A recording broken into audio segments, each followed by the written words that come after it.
हम सभी चाहते हैं ना कि कोई हो जो हमसे कहे मैं तुम्हारे लिए हूं, कोई हो जो ये कहे तुम जैसे भी हो आ जाओ, मुझे स्वीकार हो, कोई हो जो हमें संभाल ले, हमारा भला चाहे, हमें जीना सिखाए।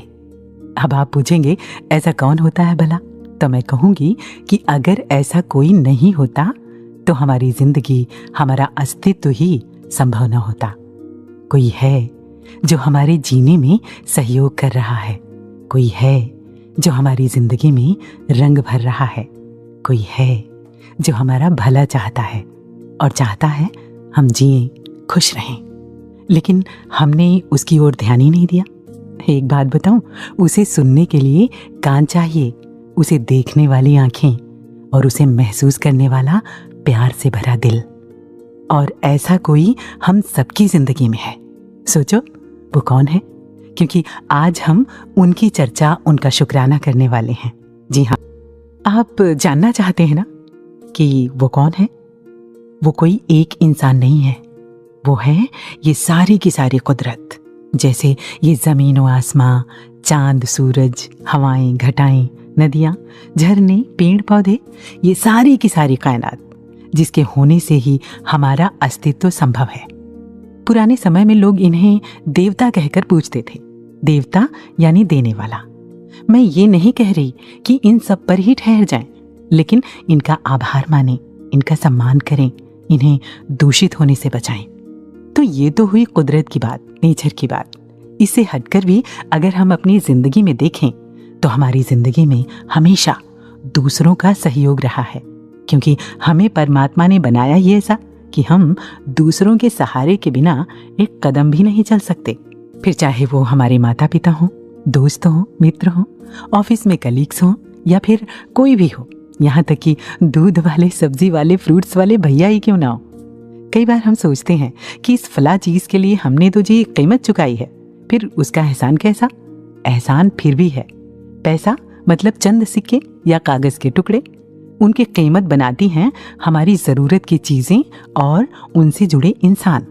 सोचें, सुबह से शाम तक अगर ज़रूरत की जितनी चीज़ें हमारे पास आ जाती हैं, अगर उन्हें बनाने और हम तक पहुंचाने वाला कोई ना हो तो हम अपने पैसों का करेंगे क्या?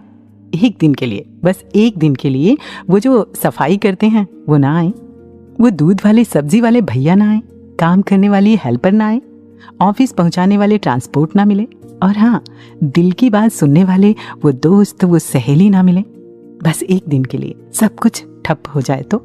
लेकिन हम इतना सोचते कहाँ हैं? जी हाँ, इतना सोचते कहाँ हैं, तभी तो किसी के एहसानमंद ही नहीं होते, किसी का आभार ही नहीं मानते। वो एक शब्द है ना शुक्रे, मैं अपने साथ तो हरगिज नहीं लगाना चाहूंगी। आप लगाना चाहेंगे? नहीं ना? तो चलिए आज से यानी अभी से उन सब का शुक्राना किया जाए जो बचपन से कहीं ना कहीं हमारी जिंदगी को आसान बनाते आ रहे हैं और आज भी बना रहे हैं। सुनो, इन सब का कर्ज है हम पर, और हाँ, इन सब को बनाने वाला निरंकार और निरंकार का एहसास देने वाले सद्गुरु, जिनके रहमो करम से ये सब सार्थक हैं और जिनकी बदौलत हमारी जिंदगी को मायने मिले हैं।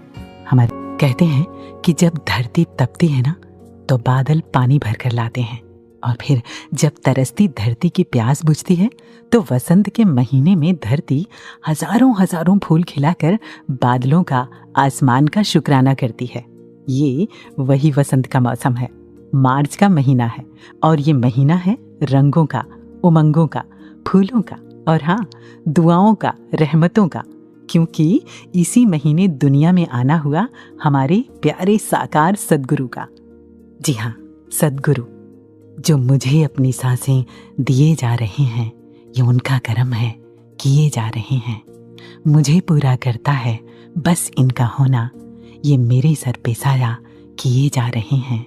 भला कौन जीता है औरों की खातिर, ये सबकी खातिर जिए जा रहे हैं। सद्गुरु सारी दुनिया का भला कर रहे हैं। आपकी रहमतें लगातार हम पर बरस रही हैं। फिर वही बात कि देखने वाली नजर चाहिए, महसूस करने वाला दिल चाहिए। जिन्होंने इन रहमतों को करीब से महसूस किया है। आइए उन्हें सुनते हैं। सबसे पहले सद्गुरु की मेहरबानियों का जिक्र हमसे कर रहे हैं आदरणीय महात्मा अजय बेजोड़ जी। इनके साथ बिताया हुआ हर पल, हर लम्हा यादगार है, लेकिन उसमें से भी कुछ ऐसे पल हैं जो दास की हृदय की गहराइयों में उतर गए और दास के जहन पर उन्होंने एक अमिट छाप छोड़ दी। दास जरूर चाहेगा उन पलों को आपके साथ शेयर करना। उन्हीं में से एक ऐसा इंसिडेंट जो याद आ रहा है, महाराष्ट्र समागम के दौरान जब सामूहिक शादियां लगभग हो चुकी थी, क्योंकि लावें भी पड़ी जा चुकी थी, पर अचानक से ही सतगुरु माता जी का ऐसा पैगाम दास के लिए आया कि सतगुरु माता जी आपको याद कर रहे हैं। तो हुजूर के समक्ष दास जब इनके चरणों में गया तो सतगुरु माता जी ने अपना एक भाव प्रकट किया कि लावें यूं तो पढ़ी जा चुकी हैं, पर वो लावें पंजाबी में हैं और ये जो क्षेत्र है खासतौर से मराठी या हिंदी समझने वालों का है, तो हो सकता है कि पंजाबी भाषा उन्हें ठीक से ना समझ में आई हो। तो कहने लगे कि कहीं अगर ऐसा हो जाए कि लावें पढ़कर उनका भाव भी हिंदी में सब तक पहुंचाया जाए तो वो बहुत अच्छा रहेगा। तो दास ने सतगुरु माता जी के चरणों पे सिर रखा और सतवचन कहते हुए दास वापस आ रहा था। तो उधर से ये भी महसूस हो रहा था कि सच्चे पातशाह, दास में तो ऐसी कोई लियाकत नहीं कि किस तरह से जो आप जी चाहते हैं उसको इस रूप में सबके सामने दास रख पाए। ऐसी कोई ताकत लियाकत दास के पास नहीं है, परंतु साथ ही ऐसा भाव सच्चे पातशाह ने बख्शा और दास को ऐसा आभास हुआ कि अगर ये चाहते हैं तो ताकत भी तो इन्होंने ही बख्शनी है, करना तो इन्होंने है। दास तो निमित्त मात्र है, दास के तो एक घट का ये सहारा ले रहे हैं, बात तो इन्होंने ही कहनी है। तो ऐसा ही भाव लेकर दास को एक अपने अंदर असीम ऊर्जा सी महसूस हुई और दास मंच पर जाकर खड़ा हो गया और जैसा इनका भाव था दास ने प्रयास किया कि वैसा भाव सबके समक्ष रखा जाए। पूज्य दिनेश जी ने एक एक करके लावें सभी पढ़ी और दास ने संक्षिप्त रूप में उनका भाव सबके समक्ष रखा। और संगत खत्म होने के बाद कई महापुरुष ऐसे मिले जो उसी क्षेत्र के थे। उन्होंने बताया कि यूं तो सालों साल से वो इन सामूहिक शादियों को अटेंड करते आ रहे हैं और सतगुरु रूप में समय समय पर सतगुरु ने अपने प्रवचनों के माध्यम से भी लावों का संक्षिप्त रूप में विवरण हमेशा रखा। ऐसा प्रयास किया कि सबको इन लावों का भाव समझ में आ जाए। परंतु आज के रहबर ने जिस तरह से ये रास्ता चुना उसका ढंग अलग ही था, निराला था, कुछ अनोखा था। तो ये बात दास के दिल की गहराइयों में उतर गई और आज भी उसी तरह दास के जहन में ये ताजा है। कुसुम जी, इसी क्रम में दास को एक और बात याद आ रही है। एक सवाल जो कब से दास के मन में था पर साकार के आगे रखने का कभी मौका ही नहीं मिला, क्योंकि अब तो साकार के संग में ही थे।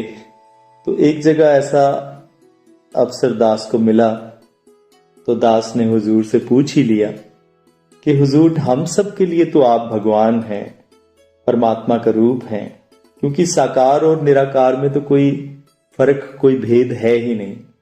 तो अब दास के मन में ये भाव आ रहा है कि भगवान स्वयं के बारे में क्या सोचता है, या भगवान की कोई इच्छा है तो वो क्या है। सतगुरु माता जी ने जब ये बात सुनी, ऐसा प्रश्न सुना, तो पहले तो एक बार मुस्कुरा दिए और उसके बाद फिर हौले से जवाब दिया।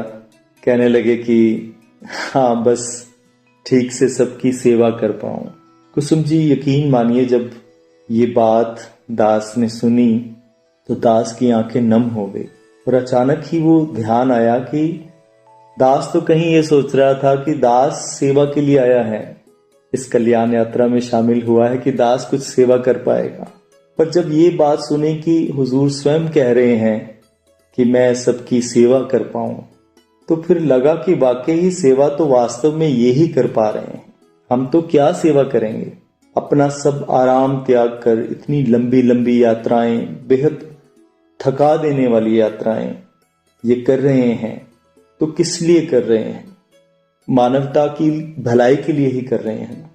तो उनके पीछे इनका उद्देश्य क्या है कि सारे विश्व में प्रेम हो, भाईचारा हो, एक सुंदर नक्शा इस संसार का बन जाए, एक सुंदर रूप नजर आए। तो वास्तव में सेवा तो ये ही कर रहे हैं।